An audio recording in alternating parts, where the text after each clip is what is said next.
Kata Syekh Nawawi Banten, ada qala ba'dul ulama, sebagian ulama mengatakan ada 3 hal yang dibenci oleh Allah. Yang pertama adz-dzahik bi ghairi ajab. Banyak tertawa gitu. Ya, banyak ketawa gitu kayaknya hidupnya banyak ketawa gitu kan. Nah, itu dibenci sama kenapa? Jadi seakan-akan lupa bahwa dirinya itu di dunia ini ngapain itu. Kok banyak ketawa, emang kerjanya untuk ketawa. Rasul itu banyakkan menangis daripada ketawa. Kenapa? Kita mengingat azab dari Allah, takut masuk neraka, dosa banyak benar gitu loh.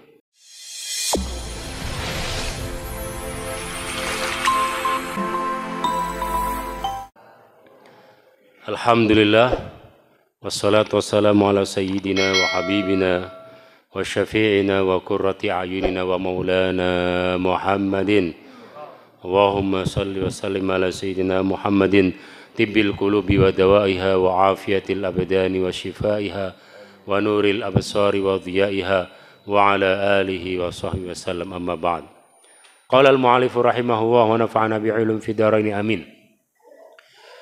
Dengan sanad kami yang bersambung ke Imam Ghazali dari guru kami Syekh Sa'ad Jawis Al-Hasani, dari gurunya Syekh Yasin Al-Fadani Al-Makki Syafi'i, dari gurunya Mbah Ma'sum bin Ahmad Lasem, dari gurunya Syekh Waliullah Abu Imran Muhammad Khalil bin Abdul Latif atau Syekh Khalil Bangkalan, dan Kiai Jam'an bin Ma'mun Tangerang, dari gurunya Syekh Nawawi Banten, dari gurunya Al-Mu'ammar Abdul Samad bin Abdurrahman Palembang, dari gurunya Syed Abdurrahman bin Mustafa Al-Idrus, dari gurunya Imam Ahmad bin Muhammad An-Nakhali, dari Muhammad Al-Babili, dari gurunya Imam Muhammad bin Ahmad Al-Amin, dari gurunya Imam Muhammad bin Isa An-Najjar, dari gurunya Imam Ibnul Mulaqin, dari guru Imam Ishaq Ibrahim bin Ahmad At-Tunuhi, dari gurunya Imam Umar bin Karam Ad-Dinawari, dari gurunya Imam Abdul Khaliq bin Ahmad bin Abdul Qadir bin Yusuf, dari Imam Ghazali kami menyampaikan.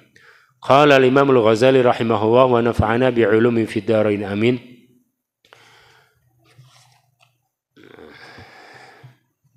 Summa salli 4 raka'atin qabla al-'asri fahiya sunnatun muakkadatun. Ya, jadi kemudian salat, jadi kemarin kita sudah bahas setelah zuhur apa amalannya, kemudian ini sebelum asar. Summa sholli 4 raka'atin qabla al-'asri fahiya sunnatun muakkadatun. Salatlah 4 rakaat sebelum asar. Qabliyah asar, kalau ba'diyah asar enggak ada. Dan setelah asar dan setelah subuh adalah waktu yang dimakruhkan untuk sholat.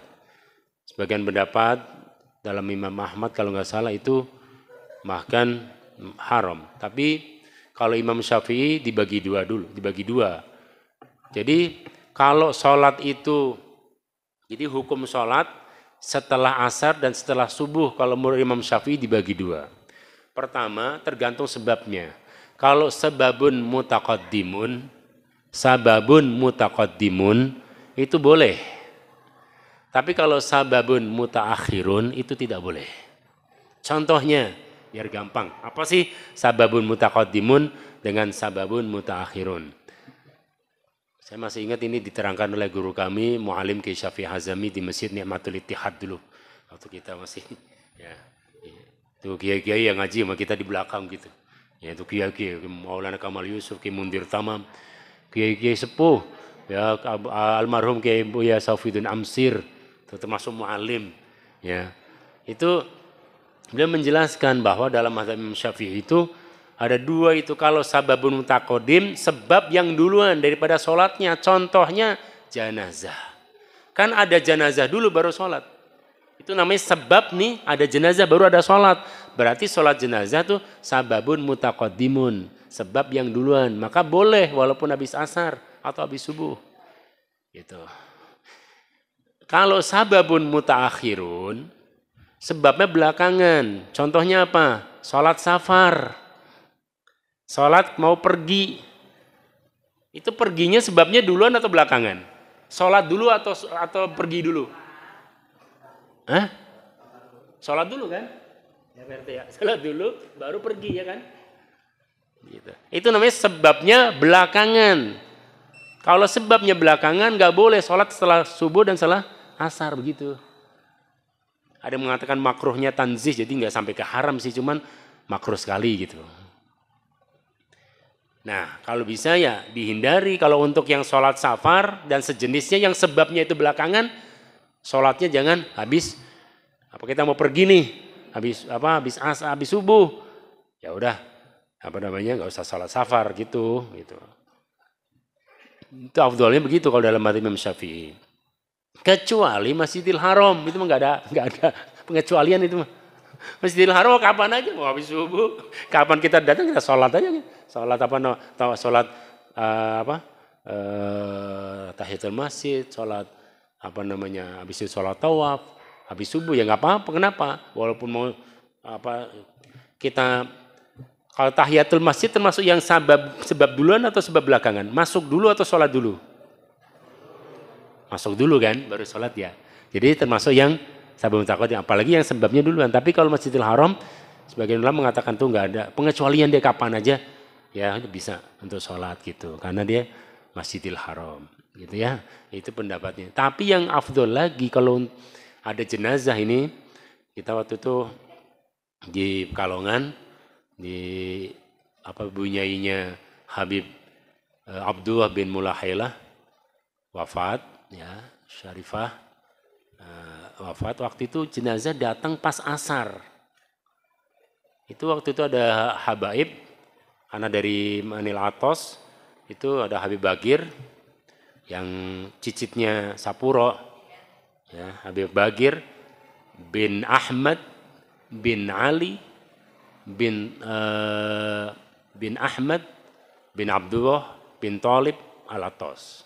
Itu sahib makam Sapuro. Itu cicitnya. Beliau datang, kata beliau, sebaiknya kita sholat jenazah dulu, baru sholat asar, kata gitu.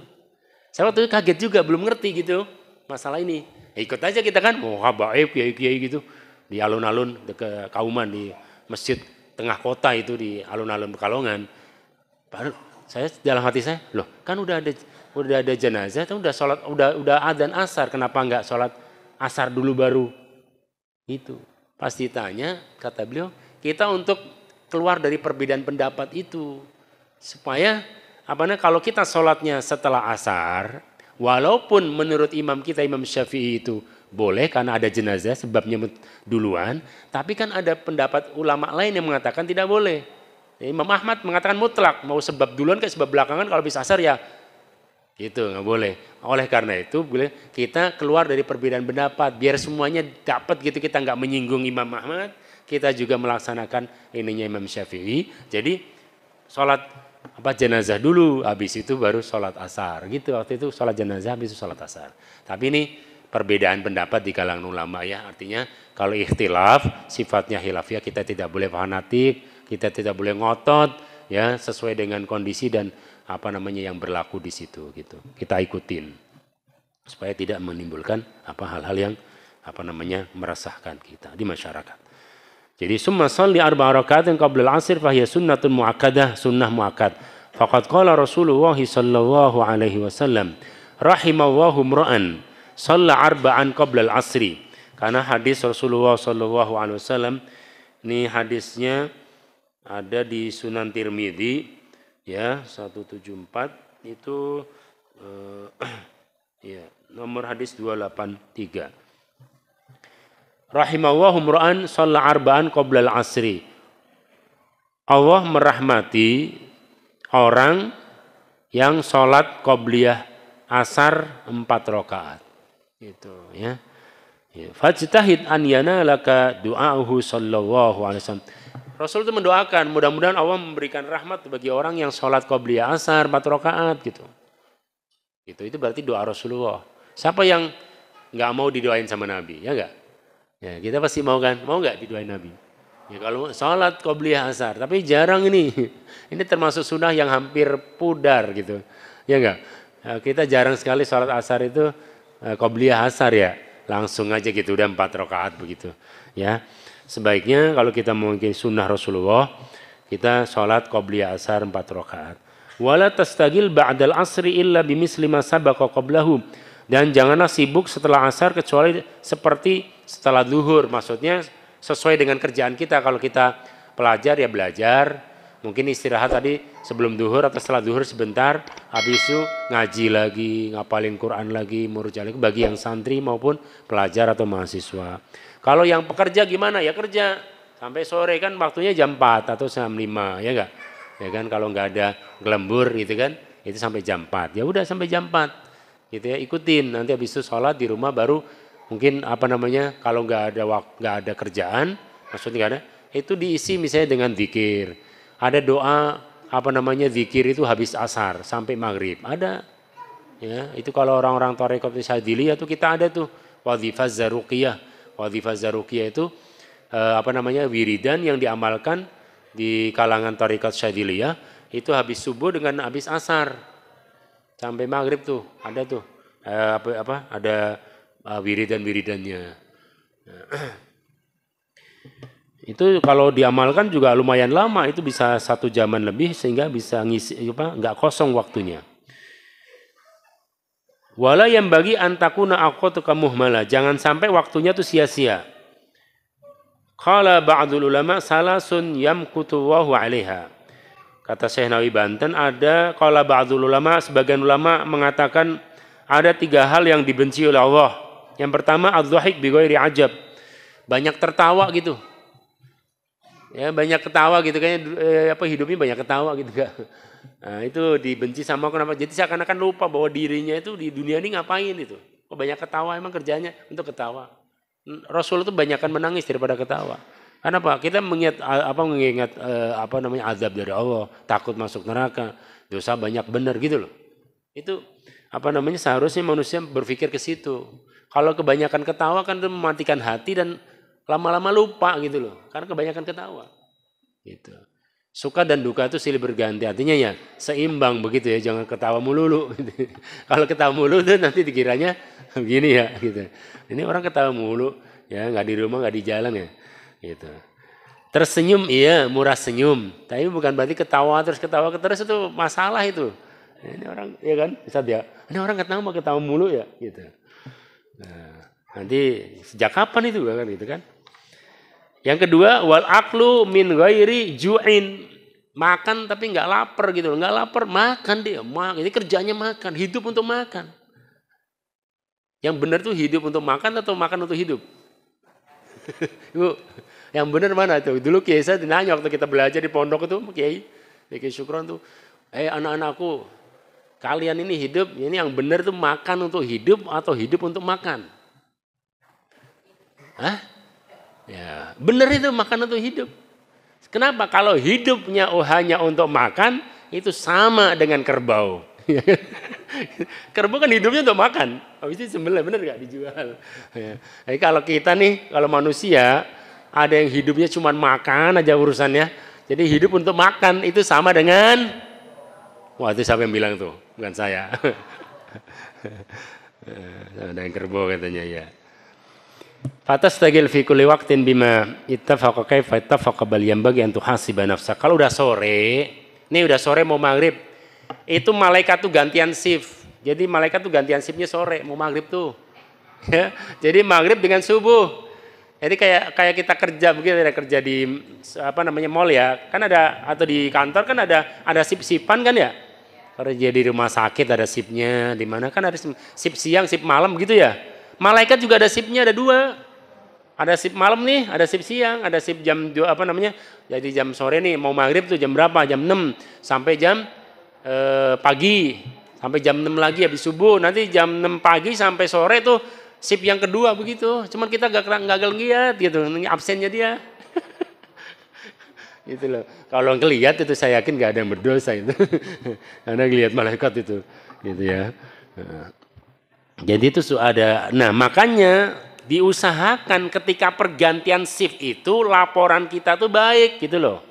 Jadi ketika shift malaikat yang pagi nih, dia lagi sujud, dia habis sholat subuh, baca Quran, i'tikaf, ngaji, sampai syuruk dia sholat duha, baru dia kerja, baru dia ngajar, baru dia belajar, pokoknya sesuai dengan kerjaannya. Itu malaikat juga nyatetnya enak gitu loh. Waktu dia kan ada checklist tuh, ya kan? Checklist ya, ini udah gitu lah. Ya kan, ya dia udah sholat, ini gitu, di checklist. Ntar pas sore nih, giliran mau ganti dia mau udah naik ke atas, malaikat yang pagi itu yang gantian sore. Nah sore juga enak nyatetnya. Oh dia, saya baru datang lagi seger nih kata malaikat. Itu dia apalagi wiridan, lagi apa baca Quran, lagi zikiran, lagi amalan-amalan misalnya. Kita diijazahkan dari Habib Ahmad Al-Idrus di Pasar Minggu, dari Kiai Zulfikar, itu cucunya Mama Falak di Pagentongan. Itu baca fa'in tawallau faqul hasbi wa akhir surat Taubat sebanyak 303 kali. 303 kali, itu insya Allah semua hajat kita akan dikabulkan. Khususnya untuk membeli tanah. Ya, kata beliau begitu ya. Jadi saya mengamalin aja sih, bukan tanahnya, alhamdulillah begitu ya. Pokoknya amalin aja. Ya nggak usah rewel dah gitu, kalau dari kiai udah amalin. Dari Mama Falak itu masya Allah itu udah dari pernah di Mekah, ahli falak, ahli ilmu apa namanya falak itu ilmu perbintangan, ilmu kalender Islam tuh beliau bisa bikin kalender, tahu kapan gerhana, tahu kapan Idul Fitri, Idul Adha, Ramadan, itu beliau itu alim di bidang itu dan jarang, makanya sampai namanya beliau aja udah ketutup, orang nggak tahu namanya. Dipanggil dengan apa? Dengan keahliannya, Mama Falak gitu. Padahal namanya sama itu. Ibnu Abbas kalau salah nama itunya itu. Tapi orang tahunya Mama Falak aja. Saya tanya sama cucunya, sama putranya, Zulfikar, sebenarnya yai mohon maaf ajengan, saha namina eta Mama Falak. Aduh abdi teh nyaho katanya. Aduh, saya juga nggak tahu katanya. Saya nggak tahu nih bahasa Sunda juga nggak belajar, tahu aja nggak sedikit-dikit begitu nggak tahu. Jadi apa namanya? Saya juga nggak tahu sebenarnya nama aslinya tuh siapa, tapi karena ketutup dengan keahliannya. Begitu kata beliau tuh. Jadi luar biasa ya. Ya udah jarang ulama begitu ya. Ya. Fatastagil itu kalau beliau mengijazahkan itu. Silakan kalau mau diamalkan habis asar ya. 303 itu semua hajat insya Allah ya, izin Allah, semua atas izin Allah ya akan dikabulkan oleh Allah SWT.